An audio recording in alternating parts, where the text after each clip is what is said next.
So இப்போ new பின்ங்கிறது நான் ஒன்று கிரியேட் பண்ணியிருக்கேன். அதில் போய் நான் என்ன பண்ணிக்க போகிறேன், இப்போ நேம் எல்லாம் மாற்றிக்க போகிறேன். இப்போ எக்ஸாம்பிள் அதோடைய நேமை மாற்றிக்க போகிறேன். சவுண்ட்ஸ்ங்கிற ஒரு நேமில் நான் இந்த இதை கிரியேட் பண்ணிக்கிறேன். எஸ்ஓ அப்படி கொடுத்துக்கிறேன். அடுத்தது இன்னொரு ஒரு நியூ பின்ங்கிறத நான் கிரியேட் பண்ணிவிட்டு அதை வந்து நான் பிக்சர்ஸ்ன்னு கொடுத்துட்றேன். அப்படியே கொடுத்துட்றேன். ஸோ இப்போ பாருங்க, இப்போ 2 பின் கிரியேட் பண்ணியிருக்கேன். சவுண்டுங்கிறது ஒன்று, பிக்சருங்கிறது ஒன்று. இப்போ நம்ம என்ன பண்ண போகிறோம், பிக்சர் எல்லாத்தையுமே செலக்ட் பண்ணிவிட்டு அந்த பின்குள்ளே நம்ம ஆட் பண்ண போகிறோம்.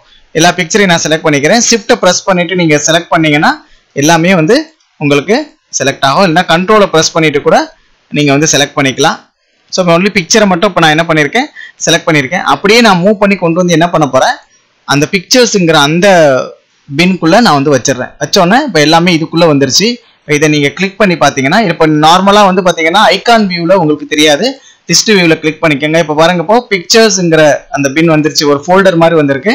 அதை போய் நான் கிளிக் பண்ணேன்னா அதுக்குள்ளே வந்து பார்த்தீங்கன்னா நம்ம கொண்டு வந்த அந்த சோர்ஸ் ஃபைல் எல்லாமே, அந்த பிக்சர்ஸ் எல்லாமே அந்த ஃபோல்டருக்குள்ளே, அந்த பிக்சர்ஸுங்கிற அந்த ஃபோல்டருக்குள்ளே நமக்கு வந்துருச்சு.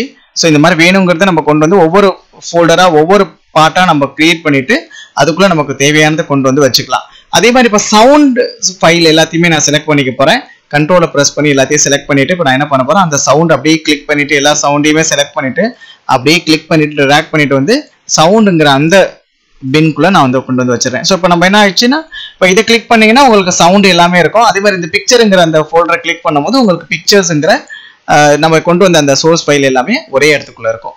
ஸோ இந்த மாதிரி எல்லாத்தையுமே ஒரே இடத்துல நம்ம காமனாக கொண்டு வந்து வச்சிருந்தோம்னா எந்த ஃபைல் எங்கே எதில் இருக்குங்கிறத ஒரு கன்ஃபியூஸ் ஆகும். ஸோ இந்த மாதிரி ஒவ்வொரு பின் மாதிரி கிரியேட் பண்ணி கொண்டு வந்து வச்சிருந்தோம்னா நம்ம எடுத்து ஒர்க் பண்ணுறதுக்கு நமக்கு ஈஸியாக இருக்கும். இன்னொரு ஒரு முக்கியமான ஒரு விஷயம் என்னன்னா, இப்போ ப்ராஜெக்ட் விண்டோவில் கொண்டு வந்திருக்கக்கூடிய இந்த சோர்ஸஸை எடுத்து தான் நம்ம வந்து டைம் லைன்லையோ இல்லை வந்து டைம் லைனில் கொண்டு வந்து வச்சு நம்ம வந்து ஒர்க் பண்ணுவோம். நீங்கள் அப்படி ஒர்க் பண்ணும்போது ப்ராஜெக்ட் விண்டோவில் இருக்கிற ஏதாவது ஒரு சோர்ஸ் ஃபைலை நீங்கள் ரிமூவ் பண்ணீங்கன்னா டைம் லைனில் இருக்கிற அந்த சோர்ஸ் ஃபைலும் உங்களுக்கு வந்து ரிமூவ் ஆகிடும்.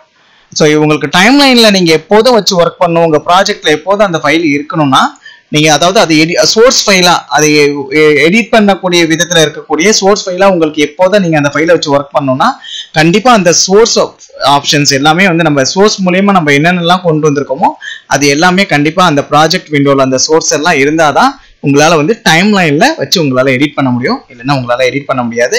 மீண்டும் ஒரு அடுத்த டுடோரியலில் நான் உங்களை எல்லாரையுமே சந்திக்கிறேன். சேனலை சப்ஸ்கிரைப் பண்ணாத நண்பர்கள் மறந்துடாமல் சப்ஸ்கிரைப் பண்ணுங்கள். நான் திரும்பவும் சொல்கிற மாதிரி இந்த வீடியோ எடிட்டிங்கிறது முதல்ல பேசிக்கான சில விஷயங்கள் ப்ரீமியர் ப்ரோவில் பார்த்துட்டு அதுக்கப்புறம் ஒரு யூடியூப்பில் நம்ம அப்லோட் பண்ணக்கூடிய வீடியோக்களை எப்படியெல்லாம் நம்ம வந்து அட்ராக்டிவாக எடிட் பண்ணலாம்ங்கிறத பற்றியெல்லாம் உங்களுக்கு நான் சொல்ல போகிறேன். ஸோ தொடர்ந்து நம்ம சேனலை மறந்துடாமல் பார்த்துட்டே இருங்க. வீடியோ உங்களுக்கு பிடிச்சிருந்ததுன்னா கண்டிப்பாக லைக் பண்ணுங்கள். உங்களுடைய கருத்துக்களை கமெண்ட்ஸ் பகுதியில் தெரிவிங்க. சேனலை சப்ஸ்கிரைப் பண்ணாத நண்பர்கள் மறந்துடாமல் சப்ஸ்கிரைப் பண்ணுங்கள். மீண்டும் அடுத்த ஒரு டுடோரியலில் உங்கள் எல்லாரையுமே சந்திக்கிறேன். நன்றி. தேங்க்யூ.